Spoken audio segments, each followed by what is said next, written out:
Hi అండి, అందరికీ నమస్తే. వెల్కమ్ టు ఎస్జైన్ గార్డెన్. ఈరోజు వీడియోలో మందార మొక్కలపై వచ్చే పిండి నల్లిని ఏ విధంగా తరిమి కొట్టాలనేది అయితే ఈ వీడియోలో చెప్తానండి. వీడియోని స్కిప్ చేయకుండా లాస్ట్ వరకు చూడండి. ఇప్పటి వరకు ఎవరైనా మన ఛానల్ని లైక్ చేయకపోతే లైక్ చేయండి, సబ్స్క్రైబ్ చేసుకోండి. ప్లీజ్ ఫ్రెండ్స్, మన ఛానల్ని సపోర్ట్ చేయండి. మీరు ఒక లైక్ ఇవ్వడం వల్ల యూట్యూబ్ అనేది ఈ వీడియోని వేరే వాళ్ళకి రికమెండ్ చేస్తుందండి. అందువల్ల లైక్ ఇవ్వడం మాత్రం మర్చిపోకండి. మీకు పిండి నల్లి కొంచెం కొంచెం ఉన్నది, చిన్న చిన్నగా ఉన్నప్పుడు మాత్రమే నీమ్ ఆయిల్, తరువాత వేపాకులతో తయారు చేసిన కషాయం అవనివ్వండి, పచ్చిమిర్చి వెల్లుల్లి ద్రావణం అవ్వనివ్వండి, ఇలాగ కొంచెం ఉన్నప్పుడు మాత్రమే మనం స్ప్రే చేసుకున్నట్లయితే రిజల్ట్ అనేది ఉంటుందండి. లేదు మొక్కకి ఈ విధంగా పట్టేసింది అనేసి అంటే ఈ టిప్ పాటించకపోతే మాత్రం మొక్క అనేది చనిపోతుంది. అందువల్ల మీరు ఏం చేస్తారు అనేసి అంటే నేను వీడియోలో చూపిస్తున్నాను కదా మొక్క, ఆ విధంగా మీ మొక్కకు కూడా పిండి నల్లి అనేది ఎక్కువగా పట్టేసినట్లయితే మొక్కలకి కొంచెం దూరంగా ఈ మొక్కనైతే తీసుకురండి. ఎందుకు అలా తీసుకురావాలి అనేసి అంటే మనము ఈ విధంగా క్లీన్ చేసేటప్పుడు ఏదైతే పిండి నల్లి ఉంటుందో ఆ పిండి నల్లిని ఈ క్లీన్ చేసే ప్రాసెస్లో ఈ పిండి నల్లి అనేది పక్క మొక్కపై ఎగిరిపోతుంది అనమాట. ఎగిరిపోయింది అంటే ఈ మొక్క ఎలా అయితే నాశనం అయిపోయిందో ఆ మొక్క కూడా అలాగే నాశనం అయిపోయి చనిపోయే స్థితికి వెళ్ళిపోతుంది. అందువల్ల మీరు ఇలా క్లీన్ చేసే ప్రాసెస్లో మాత్రం మొక్కకి అంటే అన్ని మొక్కలకి కొంచెం దూరంగా మొక్కని తీసుకొని వచ్చి మనం పళ్ళకి చేసుకుంటాం కదండి బ్రష్, ఆ బ్రష్ని తీసుకొని వచ్చి నార్మల్ వాటర్లో డిప్ చేసి నేను వీడియోలో చూపిస్తున్న విధంగా క్లీన్ అయితే చేసుకోవాలన్నమాట. ఈ విధంగా క్లీన్ చేసుకున్నట్లయితే 50% పిండి నల్లిని ఇక్కడే మనం తరిమి కొట్టొచ్చు అనమాట. మీరు మొక్క మొదటి నుంచి పై చివరి వరకు ఆకు వెనుక భాగం, ఆకు ముందు భాగం కూడా నెమ్మదిగా ఓపికతో మనం క్లీన్ చేసుకోవాలి. ఇలా మనం క్లీన్ చేయడానికి ఖచ్చితంగా మీకు గంటకి పైన అవుతుందండి. మరి తప్పదు కదండి, మొక్కను కాపాడుకోవాలంటే ఈ విధంగా మనం కొంచెం కేర్ తీసుకోవాలన్నమాట. ఈ విధంగా మనం క్లీన్ చేసుకున్న తర్వాత వాటర్ చూడండి ఏ విధంగా వచ్చిందో. ఇంత చూడండి, ఇదంతా కూడా పిండి నల్లి వాటర్ అనమాట. ఈ వాటర్ని కొంచెం దూరంగా పడేయండి. ఇప్పుడు నార్మల్ వాటర్తో మాత్రమే ఫస్ట్ మీరు స్ప్రే చేయాలి. ఎలా స్ప్రే చేస్తారు అనేసి అంటే వర్షం ఏ విధంగా అయితే మొక్కలపై పడుతుందో అదే విధంగా మనం స్ప్రే చేయాలి. ఆకు వెనుక భాగము, ఆకు ముందు భాగము, పై నుంచి కింద వరకు కూడా స్నానం చేసినట్టే ఈ మొక్కకి స్నానం చేసేయాలన్నమాట. ఆ విధంగా చేసినట్లయితే మాత్రమే ఈ మొక్కని మనం బ్రతికించుకోగలుగుతామండి. దీనికి చిగుర్లు కూడా వచ్చాయి, అది కూడా ఇదే వీడియోలో యాడ్ చేశాను. వీడియోని స్కిప్ చేయకుండా లాస్ట్ వరకు చూడండి, మీకు అర్థమవుతుంది. చూసారా, మొత్తం క్లీన్గా చేసేసుకోవాలన్నమాట. ఇంకా ఎక్కడ మనం బ్రష్తో చేసిన తర్వాత కూడా ఇంకెక్కడైనా ఉండిపోయిందంటే కొంచెం చేతితోటి ఇలాగా క్లీన్ చేసేసుకోండి. మొత్తం ఆకు వెనుక భాగం, ఆకు ముందు భాగం ఇలా క్లీన్ చేసేసుకున్నాము అనేసి అంటే మొక్క మాత్రం ఖచ్చితంగా బతుకుతుండండి, నాది గ్యారంటీ.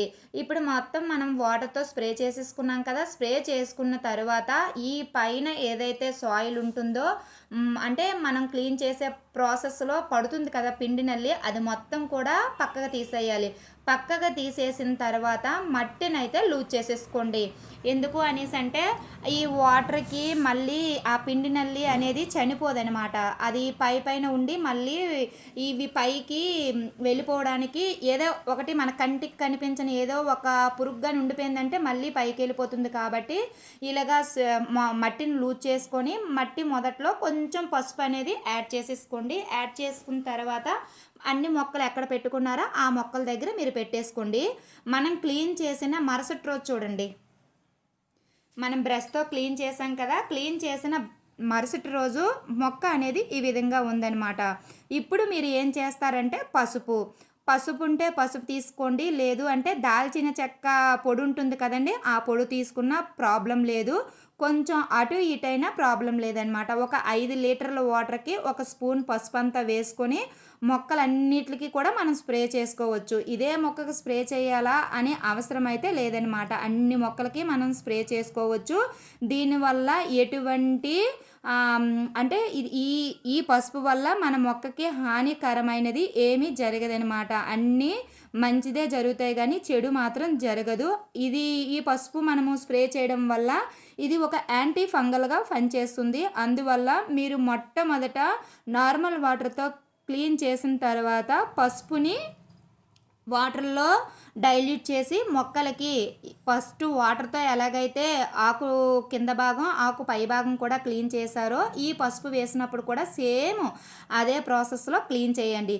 క్లీన్ చేసిన 2 days తర్వాత ఇవి బొప్పాయి ఆకులండి. ఒక 5 లీటర్లకి 2 ఆకులు అయితే సరిపోతాయి అన్నమాట. ఈ ఆకులపై చెత్త చెదారం ఉంటుంది కాబట్టి కొంచెం క్లీన్ చేసుకొని ఆకులు ఆరనివ్వాలి. ఆరనిచ్చిన తర్వాత చిన్న చిన్న పీసెస్ లాగా అనేది కట్ చేసుకోవాలన్నమాట. ఈ చిన్న చిన్న పీసెస్లా కట్ చేసుకున్న తర్వాత ఒక 5 లీటర్ల వాటర్ అయితే తీసుకోవాలి. ఈ 5 లీటర్ల వాటర్లో ఏవైతే మనము ఆకుల్ని చిన్న చిన్న పీసెస్ లాగా కట్ చేసుకుంటున్నాం కదా, కట్ చేసిన ఆకులన్నీ కూడా ఈ 5 లీటర్ల వాటర్లో వేసేసి 2 చేతులతో మనకి వీలైనంత వరకు, అంటే ఈ ఆకుల్లో ఉండే రసం అంతా ఈ వాటర్లో వచ్చినంత వరకు కూడా మనం చేతులతో కొంచెం స్మాష్ చేయాలన్నమాట. ఇలా ఎప్పుడైతే స్మాష్ చేస్తామో ఈ ఆకుల్లో ఉండే రసం అంతా కూడా వాటర్లోకి వచ్చేస్తుంది. అలా వచ్చేస్తే వాటర్ అనేది ఈ విధంగా తయారవుతుంది. గ్లాస్తో నేను పట్టుకొని చూపిస్తాను చూడండి. చూసారా, ఇలాగ గ్రీన్ కలర్లా వచ్చేస్తుంది. ఈ గ్రీన్ కలర్లో వచ్చేసిన వాటర్ని మీరు వడకట్టుకోవాలి. కొంచెం క్లాత్ అనేది తీసుకోండి. తీసుకున్న తర్వాత వడకట్టుకొని మీరైతే స్ప్రే చేసేసుకోవడమే. ఈ విధంగా మీరు స్ప్రే చేసుకున్నారు అనేసి అంటే రిజల్ట్ అనేది ఎంత బాగుంటుందో అనేసి చెప్పనవసరం లేదండి. నేనైతే మాత్రం సక్సెస్ అయ్యాను. 100% నాది గ్యారంటీ అండి. ఒక్కసారి మీ మొక్కలకి ట్రై చేయండి. దీంట్లోని నత్రజని, మెగ్నీషియం, పొటాషియం అనేది చాలా ఎక్కువగా ఉంటాయి. మనము ఇలాగా వాటర్లో ఇలాగ కషాయంలాగా చేసుకొని మొక్కలపై స్ప్రే చేసుకున్న ప్రాబ్లం లేదు అనేసి అంటే కొందరికి నెమటోడ్స్ ప్రాబ్లమ్స్ అనేవి ఎక్కువగా ఉంటాయండి. అలాంటి వాళ్ళు ఏం చేస్తారు అంటే బొప్పాయి ఆకుల్ని చిన్న చిన్న పీసెస్లా చేసుకుని మట్టి భాగంలో కనుక వేసుకున్నారు అనేసి అంటే నెమటోడ్స్ అనేవి ఉండవండి. అంటే చూడండి, మొక్క అంతా కూడా హెల్దీగా బ్రతుకుతుంది, కానీ సడన్గా చనిపోతాయి చూడండి కొన్ని మొక్కలు. ఆ మొక్కలకి మాత్రమే ఈ బొప్పాయి ఆకులు అనేవి చిన్న చిన్న పీసెస్లా చేసుకొని మట్టి భాగంలో కనుక వేశారు అనేసి అంటే మంచి రిజల్ట్ అనేది ఉంటుందన్నమాట. అదొక కూడా ఒక వీడియో చేసి మీకు నేను చూపిస్తాను. ఈ విధంగా మనకి వచ్చిన ఏదైతే మనకి ద్రావణం అనేది వస్తుందో ఈ ద్రావణాన్ని మనం మొక్కలన్నిటికీ కూడా స్ప్రే చేసేసుకోవడమే. ఈ మొక్కకనే కాదండి, అన్ని మొక్కలకి కూడా మనము స్ప్రే చేసుకోవచ్చు అనమాట.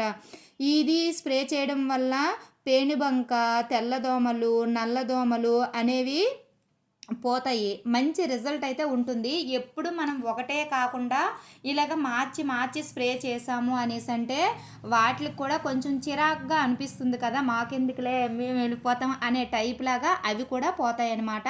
మనం స్ప్రే చేసిన 10 days కండి, ఖచ్చితంగా 10 days అండి. 10 daysకి చూడండి ఎంత మంచి చిగుర్లు వచ్చాయో నేనే నమ్మలేకపోయానమాట. అబ్బా మనం సక్సెస్ అయ్యామే అనేసి అయితే నాకైతే అనిపించింది. చూడండి, మనం స్ప్రే చేసిన 10 daysకి మంచిగా చిగుర్లని వచ్చాయి. ఈ లోపు నేను ఏం చేశాను అనేసి అంటే పసుపుని మట్టిలో కలిపానని చెప్పాను కదా, ఆ కలిపిన తర్వాత మనకి బంగాళదుంపల తొక్కలు ఉంటాయి కదండి, ఆ తొక్కల్ని కొంచెం గాతలాగా తీసి ఆ మొక్క మట్టి అంటే కొంచెం గాతలా తీసి మట్టితో కప్పెట్టేసాను అనమాట. అవి కొంచెం ఎరువులా అయిపోతాయి కదండి, అందువల్ల అంటే ఎక్కువ మనకి ఎరువు లేని వాళ్ళకి ఈ టిప్ అయితే పనిచేస్తుంది. చూడండి, ఎక్కడ కూడా పిండి నల్లి అనేది మీకు కనిపించదు అనమాట.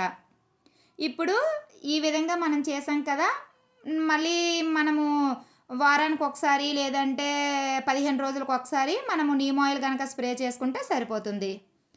చూడండి ఎంత మంచి రిజల్ట్ వచ్చిందో.